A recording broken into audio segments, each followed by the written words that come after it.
টাকা নিচ্ছিলেন কেন? আপনি কি তৃণমূলের নেতা? টাকা নিচ্ছিলেন কেন? আপনি টাকা নিচ্ছিলেন কেন? কোন পার্টি করো তুমি? এখন সারা বাংলা জুড়ে তোলাবাজদের রমরমা।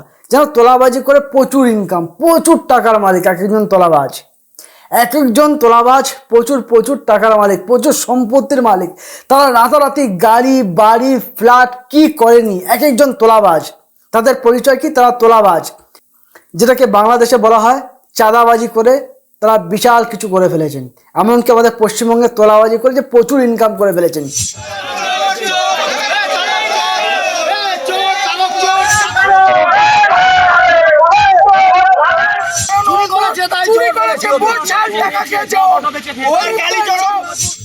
আমাদের বাংলায় এই 15 বছরের শাসনকালে, বিশেষ করে তৃণমূলের শাসনকালে, না হয়েছে চাকরি, না হয়েছে শিল্প কলকারখানা, কিচ্ছু হয়নি। একের পর এক দুর্নীতি, একের পর এক দুর্নীতি, রন্ধে রন্ধে ছন্দে ছন্দে দুর্নীতি আর দুর্নীতি। এই দুর্নীতির মধ্যেও যেটা ছিল তোলাবাজদের রমরমা। যারা তৃণমূল কংগ্রেস যতদিন শাসন ক্ষমতায় ছিলেন ততদিন অন্তত তোলাবাজদের রমরমাটা ছিল ঠিকই, কিন্তু সেটা ততটা প্রকাশ্যে আসেনি। এখন যখন তৃণমূল কংগ্রেস যে ক্ষমতা থেকে চলে গেছে, সেই সমস্ত তোলাবাজদেরকে এখন চারিদিকে তোলাবাজদের যে এত পরিমাণ রমরমা, আমি দেখে আজকে মানে সত্যিকারে খুব অবাক হয়ে যাচ্ছি। চারিদিক থেকে একের পর এক তোলাবাজদেরকে এখন গ্রেপ্তার করা হচ্ছে। বিজেপি ক্ষমতায় আসার পর একের পর এক তোলাবাজদেরকে গ্রেপ্তার করা হচ্ছে। বিভিন্ন সেক্টরে তোলাবাজি। আমি যেটা শুনে অবাক হচ্ছি যে এক একজন তোলাবাজ তারা নাকি রাতারাতি গাড়ি বাড়ি ফ্ল্যাট, যেটা আমি আগেই বলছিলাম আবারও বলছি, তারা কত কিছু করে ফেলেছে। যেখানে সাধারণ মানুষ, মধ্যবিত্ত মানুষ, যেখানে তারা চাকরি বাকরি করে সেরকম কিছু করতে পারছে না, সেখানে তোলাবাজরা তোলা তুলে যে কি মানে রাতারাতি তাদের লাইফস্টাইল চেঞ্জ হয়ে যাচ্ছে। তাহলে মানুষ তোলাবাজি কেন করবে না? তাদের চাকরি বাকরির দরকার ছিল না, তারা কোনোদিন চাকরি বাকরির জন্য অ্যাপ্লাই করেছে বলে আমার মনে হয় না। তারা তোলাবাজ হয়েছে। কেউ কেউ চাঁদাবাজি করছে, তোলাবাজি করছে, এইসব করে কতদিন চলবে?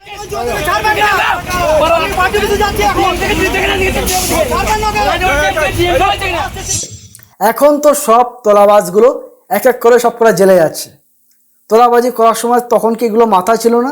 না, অবশ্যই ছিল না। কারণ তখন যে প্রচুর পয়সা ইনকাম হতো, কাঁচা পয়সা ইনকাম হতো, রাস্তায় গাড়ি ধরে ইনকাম হতো, দোকান থেকে টাকা তুলে ইনকাম করা হতো, রাস্তায় টোল, বালি পাথর খাদান, হাট বাজার, মার্কেটে সব জায়গায় তোলাবাজি। মানে এত পরিমাণে তারা তোলা তুলেছে, তাদের আর চাকরি বাকরির কোনো দরকার হয়নি। তারা আর কোনোদিন চাকরি বাকরির জন্য কথা ভাবেও নি।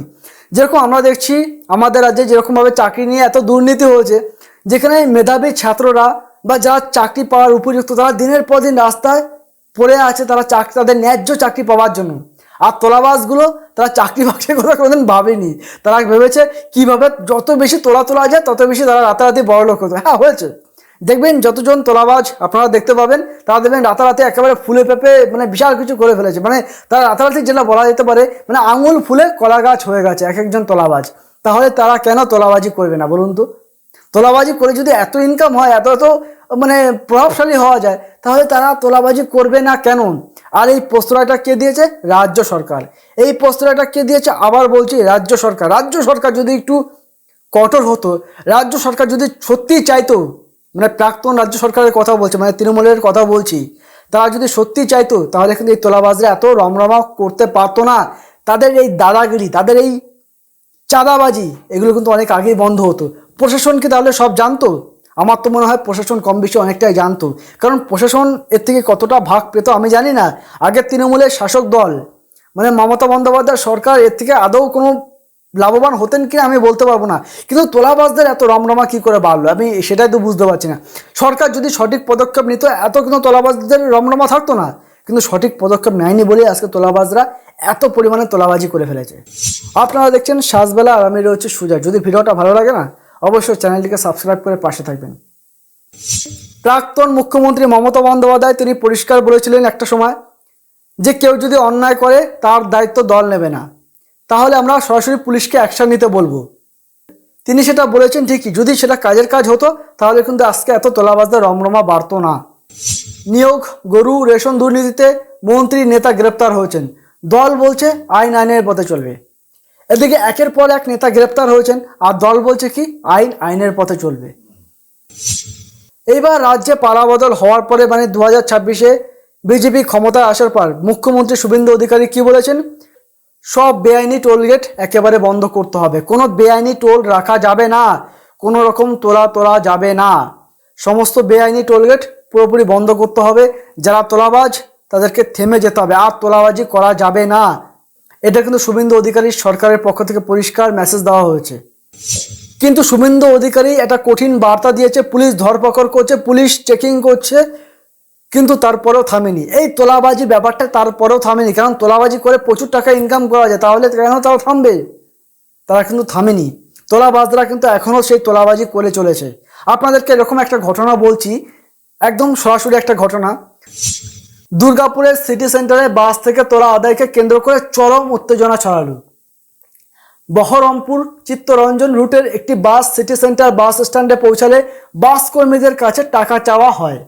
টাকা দিতে অস্বীকার করায় বাস কর্মী রাহুল ধীবরকে মারধর ও জামা ছিঁড়ে দেওয়ার অভিযোগ ওঠে। কেন পয়সা দেননি? বুঝতে পারছেন, বাস কর্মীদের কাছে টাকা চাওয়া হয়েছে, তারা টাকা দিতে অস্বীকার করায় তাদের উপর চড়াও হয়। এখনো তোলাবাজরা বিজেপির মুখ্যমন্ত্রী বলবো না, রাজ্যের মুখ্যমন্ত্রী শুভেন্দু অধিকারী কড়া বার্তা দিয়েছেন যে তোলাবাজি করা যাবে না, অবৈধ টোলগুলো বন্ধ করতে হবে। কিন্তু দেখুন এখনও সেই বেআইনি টোলগুলো চলছে, তারা চাঁদাবাজি কিন্তু এখনও করে আছে। বাস দাঁড় করিয়ে তারা টাকা তোলার চেষ্টা করছেন, না দিলে তাদের উপর চড়াও হচ্ছেন। এখনও বুঝতে পারছেন তারা কতটা সক্রিয় রয়েছে। ঘটনার প্রতিবাদে ডিএমসি মোড়ে বাস থামিয়ে বিক্ষোভ দেখান বাস কর্মীরা। খবর পেয়ে ঘটনাস্থলে পৌঁছায় সিটি সেন্টার ফাঁড়ির পুলিশ দুজনকে কিন্তু আটক করেছে। তাহলে বলুন কি বলবো, আর তোলাবাজরা এখনও কতটা সক্রিয়। আমি চারিদিকে দেখছি, এই যে বিজেপি সরকার ক্ষমতায় আসার পর আমি এখন প্রায় জায়গায় দেখতে পাচ্ছি বিজেপি নেতারা বা বিজেপি বিধায়করা একেবারে সক্রিয় হয়ে উঠেছেন। তারা যে দায়িত্বটা নিয়েছেন বা তারা যে নির্দেশগুলো দিচ্ছেন, খুব ভালো সিদ্ধান্ত নিয়েছেন। তারা বলেছেন কোনো রকম তোলাবাজি করা যাবে না, তার জন্য কিন্তু একের পর এক তোলাবাজি চাঁদাবাজি যারা করতেন তারা কিন্তু চারিদিক থেকে গ্রেপ্তার হচ্ছেন। আমরা দেখেছি ভ্যান থেকে শুরু করে টোটো অটো সমস্ত ইউনিয়ন থেকেও এমনকি কিছু তোলাবাজরা প্রচুর টাকা তুলেছে। তারা দলকে তারা দিয়েছে কি দেয়নি সেটা আমি বলতে পারবো না, কিন্তু তারা প্রচুর টাকা তুলেছে। আমার খুব ভালো লাগছে যে তোলাবাজগুলো এখন গ্রেপ্তার হচ্ছে। কিন্তু এই তোলাবাজগুলো এতটা বাড়বাড়ন্ত কেন হলো? দল যদি প্রশ্রয় না দিত, তৃণমূল কংগ্রেস যদি প্রশ্রয় না দিত বা কোনো রাজনৈতিক দলের ছত্রছায়া না পেলে এই সমস্ত তোলাবাজরা কখনোই মাথা চাড়া দিয়ে উঠতে পারে না।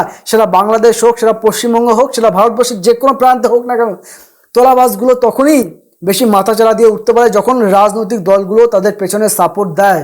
তাহলে আজকে এত তোলাবাজ কীভাবে উঠলো? একটা টোটো চালাবে একজন সাধারণ গরিব ভাই, সে অটো চালাবে, টোটো চালাবে, ভ্যান চালাবে, তাকে তোলা দিয়ে, তাকে চাঁদা দিয়ে তাকে ভ্যান চালাতে হবে। কেন এগুলো করতে হবে? তোলা দিতে হবে। সেটা কীরকম ব্যাপার স্যাপার? এগুলো তো ঠিক না। এই তোলাগুলো কিন্তু বন্ধ করতে হবে। বিজেপি সরকার ক্ষমতায় এসেছে বা পশ্চিমবঙ্গ সরকার ক্ষমতায় এসেছে, মাননীয় মুখ্যমন্ত্রী শুভেন্দু অধিকারীকে আমি বলবো এই তোলার ব্যাপারটাকে একেবারে নির্মূল করুন। তোলাবাজদেরকে সবাইকে গ্রেপ্তার করুন, যতজন তোলাবাজ আছে এই পশ্চিমবঙ্গের আনাচে কানাচে সবাইকে গ্রেপ্তার করুন। বাংলাদেশেও এটা নিয়ে একটা আন্দোলন চলছে, বাংলাদেশের নেতারাও এটা নিয়ে পথে নামেন যে চাঁদাবাজি, যেটা সমস্ত গাড়ি ফাড়ি থেকে চাঁদা নেওয়া হয়, সমস্ত দোকান বাজার ঘাট সব জায়গা থেকে চাঁদা নিয়ে তারা দল চালান, এমনটা নাকি অভিযোগ উঠেছে বাংলাদেশে। ঠিক সেই জিনিসটা আজকে তোমরা পশ্চিমবঙ্গেও দেখতে পাচ্ছি যে সমস্ত তোলাবাজরা যারা দলের ছত্রছায়া, যারা তৃণমূল কংগ্রেসের ছত্রছায়া থেকে তারা বিভিন্ন মার্কেট, অটো টোটো ভ্যান বাস লরি ট্যাক্সি বিভিন্ন রকম হাট বাজার, তারা বালি খাদান কয়লা ইট বালি ইমারতি সব জায়গা থেকে তারা তোলা তুলেছে, সব জায়গা থেকে তারা টাকা নিয়ে তারা এইসব করে বেড়াচ্ছে। তাদের মধ্যে কোনো চাকরি বাকরির কোনো মাথা নেই, তারা কোনো চাকরি বাকরির প্রতি কোনো চেষ্টাও করে না। তারা যে একটা ব্যবসা করবে, তারা যে একটা ভালো কাজ করবে সেসব নিয়ে তাদের কোনো মাথা ব্যথা নেই। যেখানে এতজন মেধাবী ছাত্ররা একের পর এক সম্পূর্ণ যারা চাকরিজীবী মানুষজন বা চাকরিজীবী বলবো না, যারা চাকরি পাওয়ার জন্য উপযোগী যে সমস্ত মানুষজন, তারা দিনের পর দিন তারা আন্দোলন করছে চাকরি পাওয়ার জন্য, তারা কত কষ্ট করছে, তারা বাড়ি থেকে তারা কথা শুনছে দিনের পর দিন। আজ তারা যদি এত কষ্ট করতে পারে চাকরি পাওয়ার জন্য, আর সেখানে তোলাবাজরা কী করছে? তারা তোলা তুলে বেড়াচ্ছে, তারা বিভিন্ন জায়গাতে তোলা তুলে বাড়ি গাড়ি সব কিছু করে ফেলছে, তারা ফ্ল্যাট বিশাল কিছু তারা করে ফেলছে। একটা মানুষ সারা জীবন সরকারি চাকরি করেও তো যেই টাকা ইনকাম করতে পারবে না, একটা তোলাবাজ 10 বছর 5 বছর সে তো প্রচুর টাকার মালিক হয়ে যাচ্ছে। সেই টাকার লোভেই কি মানুষ এখন কোন একটা রাজনৈতিক দলের ছত্রছায়া থেকে কি এরকম দিনের পর দিন বড়সড় তোলাবাজ হয়ে উঠলো? আমি জানি না। এই সমস্ত সব করা তোলাবাজকে যেন গ্রেপ্তার করা হয়, সব করা তোলাবাজ বা চাঁদাবাজকে যেন পুলিশ আইনের আওতায় নিয়ে আসেন, সেটা আমি চাইবো। এই সমস্ত তোলাবাজদেরকে একেবারে ঠান্ডা করা উচিত, নয়তো কিন্তু সমাজ ঠিক থাকবে না, সমাজ ঠিক থাকতে পারে না। এরা কোনো আদর্শবান হতে পারে না, এরা সমাজের খারাপ শক্তি, এরা সমাজের ভালো না কিছু করতে পারবে না। যে সমাজকে এরা ভেঙে নিজের জন্য নিজের আখের গোছাতে চায়, তারা কখনোই ভালো মানুষ হতে পারে না। তো আমি বলবো পুলিশ প্রশাসনকে এটা নিয়ে কড়া পদক্ষেপ নিতে, এটা নিয়ে কড়া শাসন চালাতে পুলিশ প্রশাসনের কাছে সেই অনুরোধ আমার থাকবে। তাহলে চলুন, ভিডিওটা আমি এখানে শেষ করলাম। যদি ভিডিওটা ভালো লাগে অবশ্যই আপনারা আমার পাশে থাকবেন, এটাই আমরা আশা করব।